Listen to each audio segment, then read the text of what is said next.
Pinellas County, what it do? It's Coach Green, and we're back for another episode of Green's Gridiron Exchange. You see, I'm rocking the favorite school, best school in the country for college tonight, and we're gonna talk some uh, high school playoffs round two. We got a good guest coming on tonight, and man, we're just excited to be here. So as you guys get ready, just go ahead, hit that like, hit that subscribe, and come on and join in, take a seat. Bring in my boy Royce. What's going on with you tonight, boss?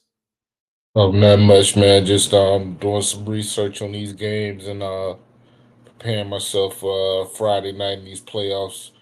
Just getting some stuff ready. So pretty much ready to get into it. How about yourself? Yeah, man. Likewise, we had a few fireworks early, first round playoffs last week. Saw some teams in action, and we're gonna talk about a little bit of about how these teams fared in the first round and who advanced to the second round. So, just excited to see these young men continue to play ball. Man, it was exciting first round of the playoffs last week. Got an opportunity to watch Lakewood and Calvary, and score doesn't indicate how close that ball game was in the beginning, but we definitely gonna get into that. So Okay, all right.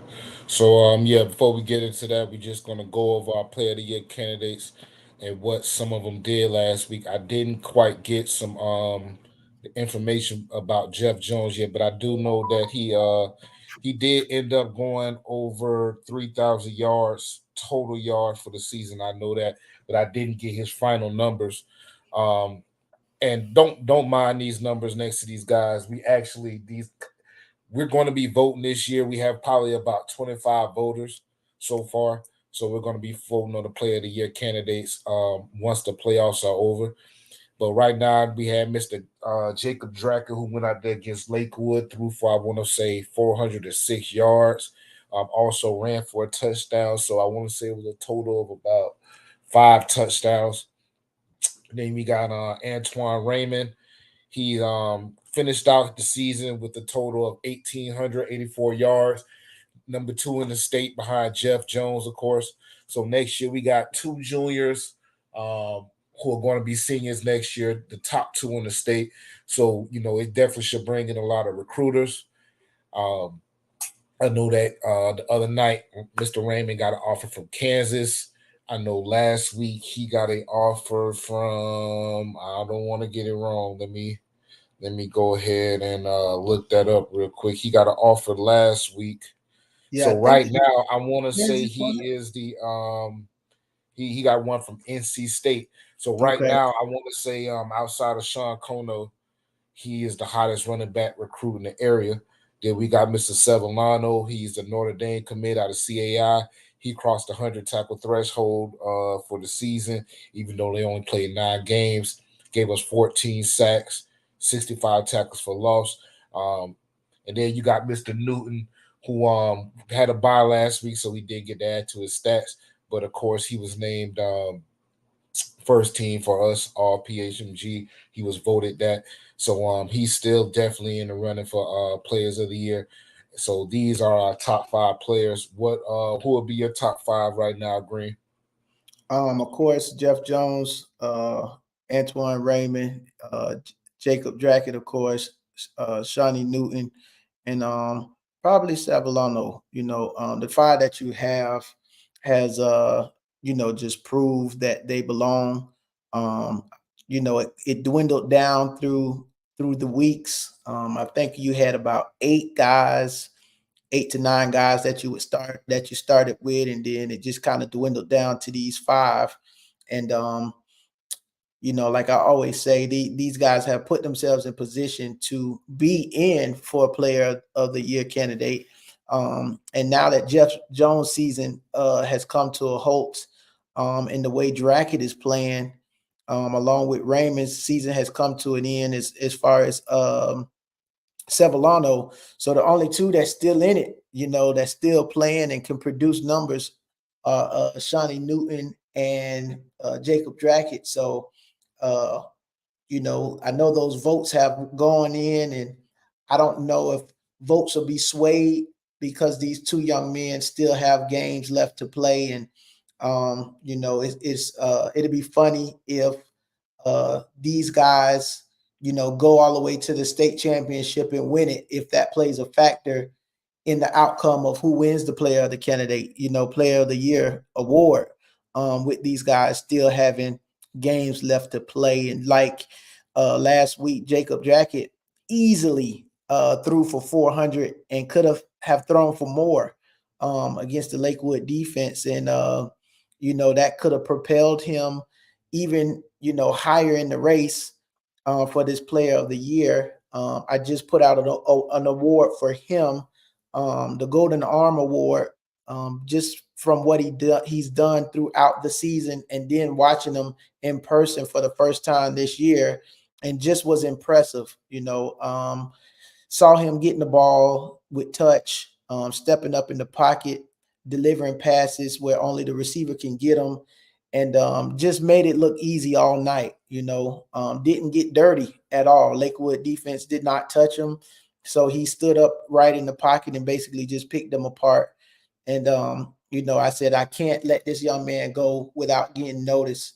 So I presented him with the Golden Arm Award, and just was enamored by his ability last week to put up 400 and something numbers against not a good defense. I would say a solid defense that is have some guys that can get to the ball and can run, but like I said, just easily put up 400 yards and made it look effortlessly against a pretty solid team. So just wowed me.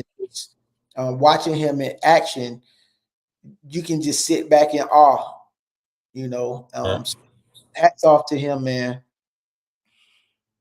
And Okay, cool. Definitely, man. Yeah, Drake, he went out there, so it's looking like he'll have the opportunity to reach 3,000 yards for the season against a Clearwater defense that he went out against, and they pretty much shredded last year. I know last time they won it was 55-35. That was last year. A few different players on the Clearwater team, a lot of returners on the Calvary team. So we'll definitely talk about that game that happened last year and how it'll factor into this year. As you guys can see on the bottom, we have our first round scores from last week. So you guys could just look at that. Calvary 56, Lakewood 28, Gaither 42, St. Pete 14. So you'll see those scores down on the bottom. And before we continue on, we definitely have a special guest tonight. I'm going to introduce him, bring him in. We've had him here one time already, and we're definitely happy to have him join us back again. He kept us abreast on the playoff brackets and how those things were going. So he's a show that we pivot a lot of our information off of. So we definitely want you guys, so when you get the opportunity, to go ahead and hit the follow button on his Twitter. Follow him because he does have a show on Tuesday nights that we do watch. So I'm going to bring him in, Mr. Joshua Wilson. What's going on, sir?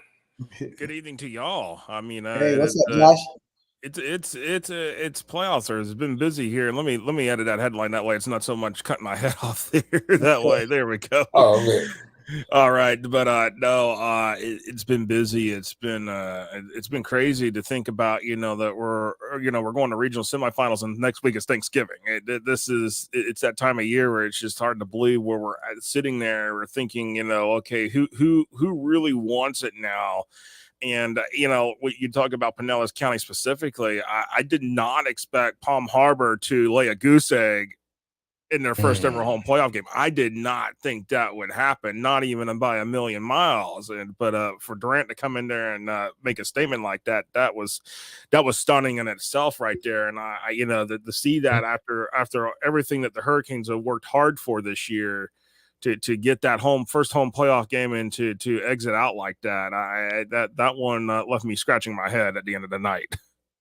Yeah, the goose egg definitely was a scratch. I thought, I mean, I knew Durant had the opportunity, but I did not expect that wide margin victory like that. So yeah, that definitely I was even a predicted goose egg. Baham Harbor in my predictions. Oh, you Yeah. had Paul Harbor your predictions? Yeah, I thought, hey, the home field advantage, the way they've been playing, Right. they learned that lesson from the Steinbrenner loss. I mean, that would have, Yep. hey, I mean, at the end of the day, I just like, okay, well, Durant. I mean, when I'm looking at the schedule, I'm like, well, similar schedules, but I felt like Durant played maybe a lesser schedule in a bit of a way, and that's where I kind of leaned. I'm like, okay, home field advantage. The fans are getting riled up. Never expected that, but yeah, Absolutely. on the flip side, I said I felt like Gaither was going to take St. Pete out, and sure enough, they did. So I mean, that's I just felt like that strength of schedule came into play. I feel like if y'all might agree with me, that strength of schedule for some of these teams in Pinellas County, I think that's what hampers them come playoff time.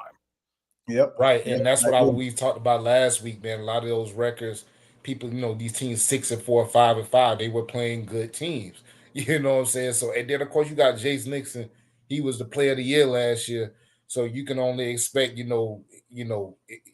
a great performance. You know what I'm saying? Anything So, I knew that it could be it was opportunity for St. Pete, but we know that with Henley on the other side, Nixon. Yeah, we knew it was going to be tough. And like you say, the strength of schedule and who Gaither has played, we knew that would be a big factor. And it's going to be one this week as well. So let's go ahead and just jump on some games real quick. We go ahead and jump on that Gaither Largo. Some of my key players, man, I put Mr. Nixon and Mr. Henley, of course, because Mr. Henley is coming. And then we got Jeremy Thomas and for Largo in that Largo secondary because Nix is coming. What you think, Josh? Looking at the stat box between the two, that the Jeremy Thomas, he cannot throw 2 interceptions against Gaither. That's just going to not work because I'll tell you, you want to win a game, you have got to play perfectly. You cannot throw 2 interceptions. I mean, usually in most nights for most quarterbacks throwing 2 interceptions, that'll lose you a game right there. Depending on what the other team does with it. But East Bay, when with Largo and East Bay, that matchup, I was just like, okay, East Bay schedule was kind of weak in my mind. I'm like, they were in a weak district. I'm like, okay, they were a district champ for a reason. The district was weak. I mean, Largo, when you're looking at the schedule, Largo has played that a little bit tougher schedule. That really comes down to it. And this is a Gaither team that Largo cannot play around on. I mean, Gaither going 5-5 in the regular season. I mean, but look who they played. Look at the teams they had to play. I mean, they're in that tier 1 in terms of the Hillsborough County scheduling. And Jace Nixon coming in, if Jace Nixon puts up another 3-4 touchdown game, Largo might be the one out, not Gaither. And that's the difference maker right there, is that they've got to limit Jace to being able to throw that ball. They basically have got to put the Gaither Cowboys offense in one-dimensional stance. If they can't put them in one-dimensional, if you can't limit it to where it's just only going to Elijah Mason to rushing there for the Cowboys, you're not going to win that game. But I'm taking Largo in my picks here. I'm giving the Packers home field advantage in the situation in this one. I feel like there's just a slight edge, but if Largo loses this game, it's because they didn't prepare enough to handle Jace Nixon. Correct. And I think that just on my end, I think Largo has a good enough secondary to do some things, get a turnover or two, which I think will definitely be key. I think on offense they found their formula. Jeremy Thomas on feet and with his arm, moving his feet has been key for them in these last few games. Even though their schedule was a little bit weaker at the end, I think they got to really see what they can do. Malachi Peterson, 5 out of the last 6 games, over 100 yards rushing. Gaither, like I said, though, they got that kid, Antonio Henley, he's going to be coming. But like I said, I think that Thomas knows that he has to be athletic now, and he's really, really starting to move his feet. So I don't think that Henley would be as much of a factor as he would have been at the beginning of the season, because it seemed like Thomas was a little bit slower with the movement. I definitely like Largo. As long as Largo's defense stays aggressive and gets to Nixon, they have the ability. And I think, man, like I said, I think 1 or 2 turnovers could really lock this game, because I mean, Gaither has Elijah Mason, and they got Latrell Taylor. Of course, he's nothing without Nixon. So I think it can go to Largo, but it can easily swing to Gaither if Jace Nixon gets out of control. But I think that Thomas has really found how he needs to play to help this Largo team advance. What you think, Green? Yeah, I think that Largo, with them being at home already, they have a home field advantage. If they can definitely bring pressure and get the Jace Nixon to force maybe some arid throws, or allow him to kind of be sporadic without being able to set his feet and have him on the run to make him force some passes with that Largo secondary. I think that they can keep themselves in the game and jump on them early. That's what I'm hoping that they'll be able to do with them being at home, having a crowd and different things like that. Of course, when it's playoff time, everybody, ranks it up, cranks it up a notch.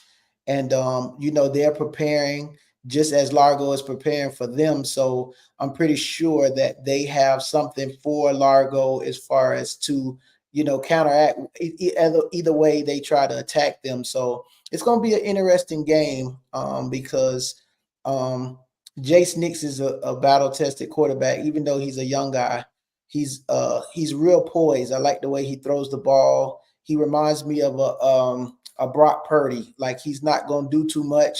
He's not going to beat you with his legs per se. He's just going to stand in there. He's going to deliver good passes. He's going to make the right reads, and he's going to keep the chains moving. So I'm excited to see a good game between Gaither and Largo. Sir, yes, sir.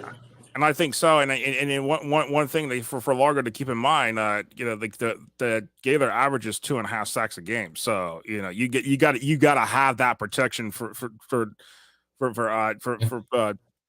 sort of my name's slipping in my mind right this second on the quarterback for Largo. Sorry, I'm sitting here looking at Gaither stats right now, but 2.5 sacks right there. That you have got to be able to keep protection. Otherwise, they're gonna come at you. I mean, 2.5 sacks per game. That's pretty decent. Yeah, that is pretty decent. That is pretty decent. All right, what we got next on the radar? First round, private schools, Indian Rocks Christian at CCC, a rematch of last year. Last year, we did get some good things from Indian Rocks. We saw it coming out of Anthony Harris, who's a freshman. He had 147 yards rushing on CCC. To me, last year CCC was a little bit more dangerous. Had Nate Johnson, had a few more people, had a little bit more depth. But of course, Indian Rocks, they just don't have it all together enough for me to beat CCC. Last year, Newton had 202 yards passing, 112 rushing. I could see him probably doing a little bit better this game. Maybe getting to 300 yards passing if Rick be a good little getting playoff form. Sap ran for 92 last year. Hopefully they'll be letting Justice Stevens, crank up a little bit because they will need him to crank up for the playoffs. So this is just a rebuilding block game for Indian Rocks, man. I got CCC big. What you guys got? I mean, I am just. This is this game that's going to be a lot to a little here. This is just one of those games where it's when you're turning to look at it, I'm like, you know what, the game I'm really looking forward to is not this week in terms of that 1M region 2. It's next week where I most likely will have that CCC Carrollwood Day rematch. I mean, I think everybody is like earning for that, and really on. But at this particular point, it just when CCC dominated Cardinal Gibbons in week 11, I mean, I think that kind of made the statement of where the Marauders were coming into the playoffs. They were coming in ready, and I mean, unfortunately, everybody's talking about Class 1M. It's Chaminade and CCC is like a second, but a distant second, and it's kind of it's really interesting to say that, but. If CCC can figure out ways here to along the path here to and working towards a state championship game again this year, maybe they might have a shot at Chaminade. But start here with Indian Rocks. It's just really there's just not much to say for Indian Rocks here. I mean, unfortunately, you get the draw of the Marauders here, and they're coming in hot. I mean, and Indian Rocks. I mean, they just kind of struggled during that second half of the season. Just kind of that stretch. Dropping that district title game to Northside Christian, that really hurt you right there in terms of what the seeding could have been potentially here in this regional semifinal round. But I've got to go CCC. It's just I mean, honestly, I wouldn't be surprised if CCC puts up half 100 at least. Yeah, it's going to be a long night for Indian Rocks. I think that week with them starting off just gave them an extra week to look forward to playing. Everybody played last week, and it kind of gave them a week to say, all right, now it's our turn to kind of, play and then turn their equipment in. But, anything can happen. But I'm pretty sure that CCC is focused and they're looking to return to get back to the state championship and hopefully, come back with a victory. So I think that their mindset is state championship or bust. So I like CCC in this game as well. All right, cool, man. We got another barn burner. Oh, man. I knew this one was next to the list there. I mean, I just had that feeling. It was that gut feeling. I mean, another barn burner, man. That's the way. I don't know if you guys follow Legendary Productions, but I don't know if you watch his Twitter, man. Northside Christian outside of Gavin Richardson, boy, they've looked tough against Orlando Prep and ZCA, man. Right. It's not looking too good for them against last week I just said Isaiah Williams, Rita Richardson, Magwood, and Talon Dudley. That's pretty much what it is. And it's depending on how much Carrollwood Day wants to press the gas. It could be 50-0, it could be 57, it could be somewhere higher than that, but it's going to be pretty bad. But my question is does Carrollwood Day, do the Patriots want to spend all the gas at Northside Christian and not have any for next week in the regional finals on Thanksgiving after all that turkey is eaten for CCC? Consider, I mean, I know 1 point game in the regular season. I mean, 28-27. What more could you have asked for? I feel like, these rematches, I'll say this, in comparative with these rematches that we've had already so far here in the regional quarters, and then we're going to get some in the regional semifinals here this week.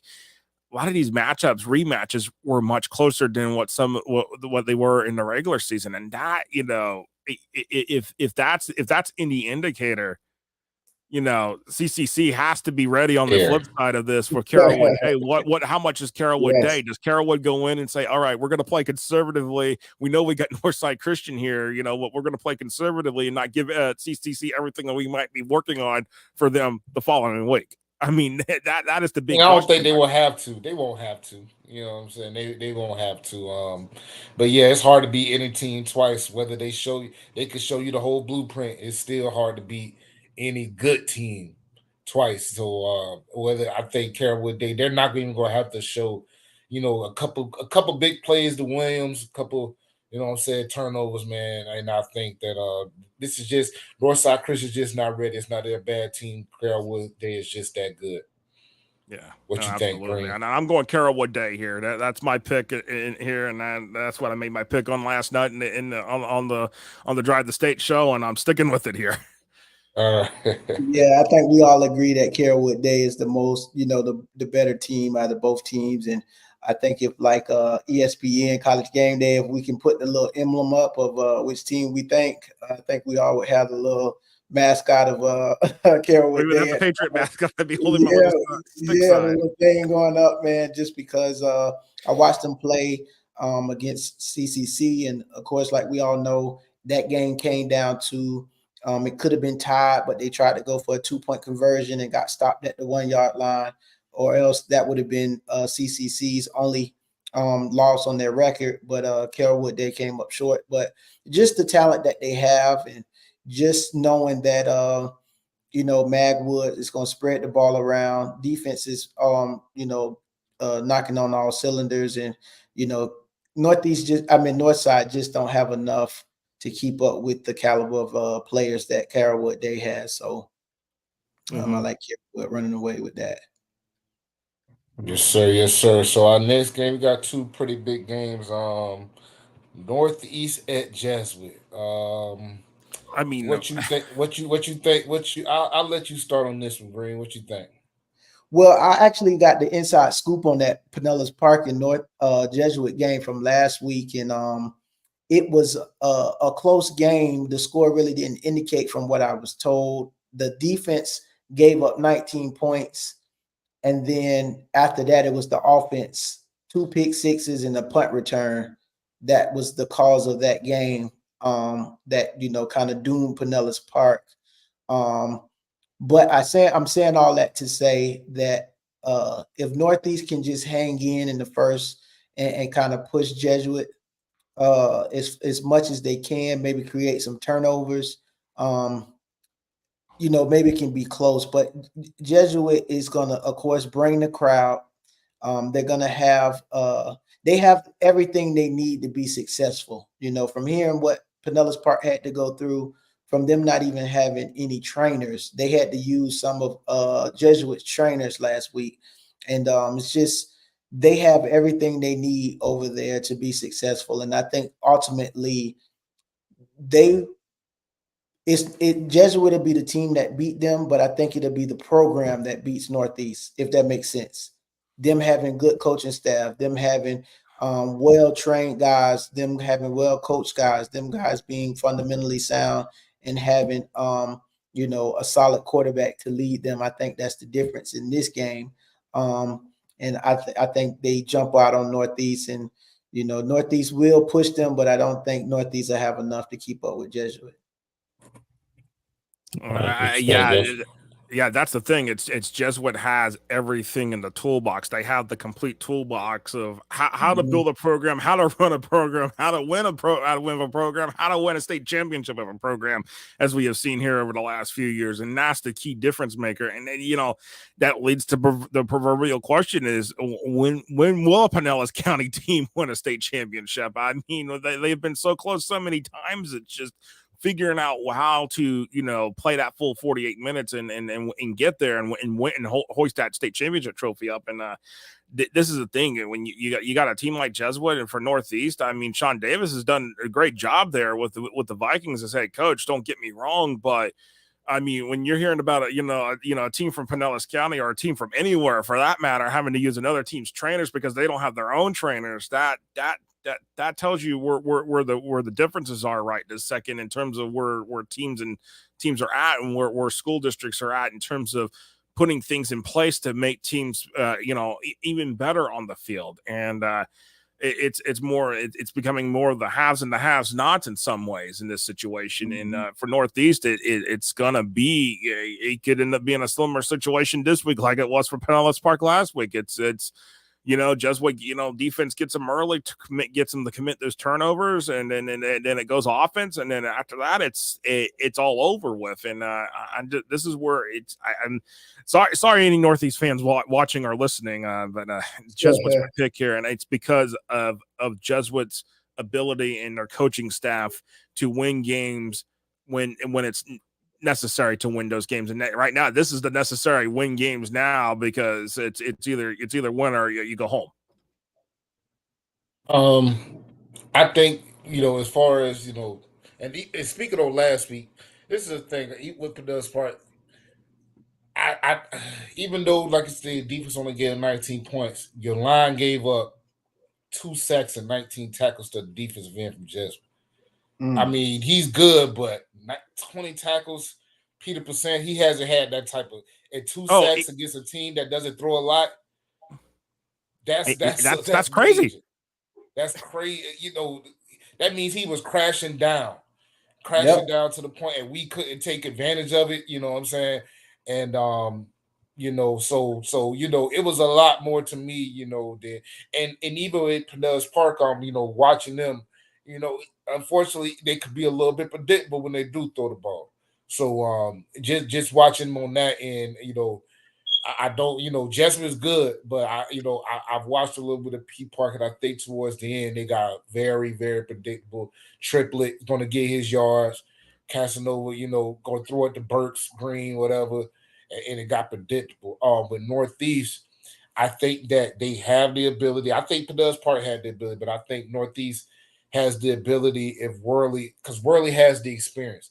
If he could go out there, man, and get 250 to 300 and throw a couple touchdowns.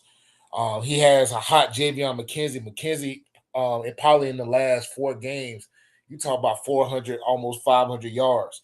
I think that at this point, the way McKenzie's getting the ball, he's gonna need some great routes to be a great decoy. I'm gonna be honest with you because Jasper's gonna be on them. They have an experienced secondary, but then you have this other kid, Emnon, who could also play as well, who was hot at the beginning of the season. So Northeast has the tools. They just have to be consistent. They have to start off fast.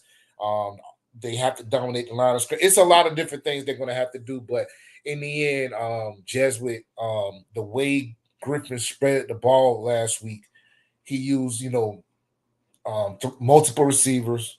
We were looking for Suarez and Gibbons, and he ended up using S.J. Green. You know what I'm saying? So that offense is going to be tough to stop. T.J. Marshall's good. It's the rest of the secondary from Northeast that's going to have to step up. And I think that they're going to start off fast. It's just going to be if Northeast could be in it, start in the fourth quarter, in the third quarter, okay. But it's going to be tough. Like you say, the crowd is a big factor at Jesuit. That's one of the few places outside, Lakeland, where the crowd could be a huge, huge, huge factor. And but Northeast is tough. They're mentally tough. But Jesuit, Jesuit does have an advantage. I like Northeast, but if Jesuit wins, it would not surprise me at all. No, Would not surprise me at all. Yeah, I know. I'm with you on that one. It didn't, and it just the end of the day, the atmosphere at Jesuit, the crowd, yeah, you got to give it to them. Right. So we had our last game. We got a big game, Clearwater at Calvary. Ooh, like I say, last year the game, and this is the thing. The top player for Clearwater last year, at least in my eyes, in this game, now plays for Northeast, Sir Jacob Thompson. He plays running back for Northeast. Last year he showed up big, man. He had an interception. Trey Worley actually played for Clearwater, threw 2 touchdowns. So, Clearwater had, Worley and Thompson, who are both with Northeast now. So, like I say, Northeast does have a little bit of experience. They got some good players. But Kono ran for 273. Draken threw for 4 touchdowns. Robinson had 150 receiving. Calvary pretty much, dominated. And even though this is a more experienced Clearwater team, this is a lot of the same players, man. And even though they got revenge on their mind, I just don't think that Jalen White is ready to go as a quarterback toe-to-toe with Jacob Draken yet. And the weapons, Draken has discovered more weapons. You got Altieri, you had Riley Smith from last week. You had Sparrow, who ran for the 80-yard pass touchdown. While Kono's been injured and some of these other players, Robinson being held out second half, he's discovered new weapons that they look like they're going to step up. So I think Clearwater might be ready for the typical weapons, Kono, Robinson, but they, Austin Ho, that kid is playoff ready. Riley Smith, Sparrow is playoff ready. I think Calvary I think the score might be similar if they let Calvary doesn't have as big of a defense, and so I think the score can probably be around the same 55-35 that it was last year. Man. I mean, I'm just looking at this, when we're talking about Calvary, before coming into the playoffs, coming into the playoffs, 8 of the 10 teams that they played made the playoff slate, whatever classification they were in. And it just and the experience proves, and that's a big thing, when Draken's throwing 4 touchdowns, per game, and he's doing, he's putting up those kind of numbers each and every week. I mean, there's, my biggest question mark will be for Calvary in this game. Are they looking ahead to that potential rematch with Berkeley on Thanksgiving weekend? That is my biggest question mark. Are they looking too far ahead? I don't think they are. I don't think they are, but I know some teams get caught looking ahead and they end up getting caught. And right. The surprise comes in the play. I'm with you that Clearwater just is decent season for the Tornadoes. Get a first round playoff win, but this is Calvary, who is, I mean, when looking at it, they're coming off dominating wins here in the last 3 weeks. Dunedin, Holy Trinity, a playoff team, and then of course Lakewood, who by virtue won the district through the tiebreakers. So it's, even dominating Lakeland Christian. I mean, looking at the last 4 games, it's just, it is Calvary hitting their peak at the right time, and I want to say yes. And when they get that rematch, most likely with Berkeley Prep, depending on what Tampa Catholic decides to have up their sleeve with Berkeley Prep, that is going to be a really fun game on the slate for Thanksgiving weekend if everything plays out like it should here Friday night. Yeah, and I want to say this is the one thing I think Clearwater had. McGee ran for 266 last week. Clearwater allowed 243 against Lakewood. So I think that if there's a leak in the faucet, that's where it could be is the lack of the run defense by Calvary, which they're probably used to. They're used to their offense going so hard. You know what I'm saying? But what you think, Green? Yeah, like you said, the one bright spot would be for Clearwater being able to run the ball. And that's what kept Lakewood in the game last week. They were able to run the ball effectively against Calvary and get back in that game. I think at one point it was 35-28. And Lakewood had actually stopped them and had an opportunity to tie the game, but didn't convert on the 4th down. But it was the run game that hurt Calvary. And I don't know, I wasn't sure. I don't know if Calvary kind of took their foot off the gas a little bit and wanted to make it a game. But that was a spot that kind of hurt them last week. But coming into this week, I think that they fixed those issues. I think that they kind of key on stopping the run early to force Clearwater into passing, something that they want to try to do. And I just think that Calvary, with the coaching, with the athletes that they got, it's just a little too much for Clearwater to handle, because they'll be at home. They're going to also have a crowd. They're going to also have Mr. Drackett back there. Of course, yes, Blair will show up and show out. He did as he did last week against Lakewood.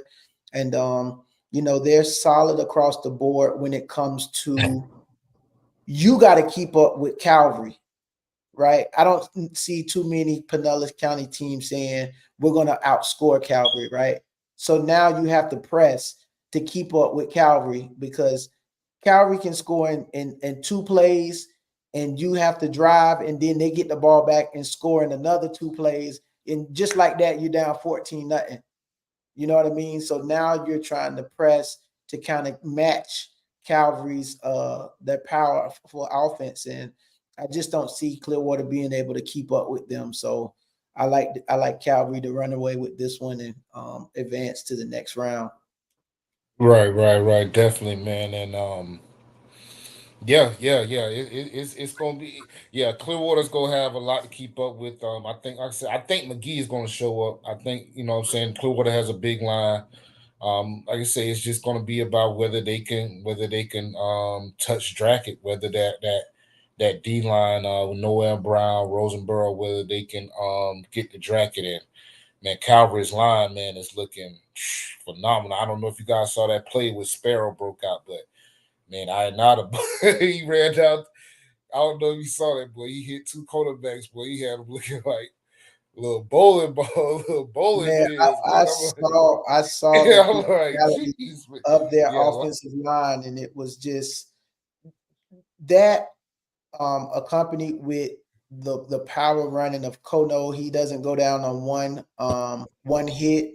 And so when you got a line like Calvary has with the running back and receivers that was like not going down on the first hit, they were making guys miss. They were, fighting for the extra yardage.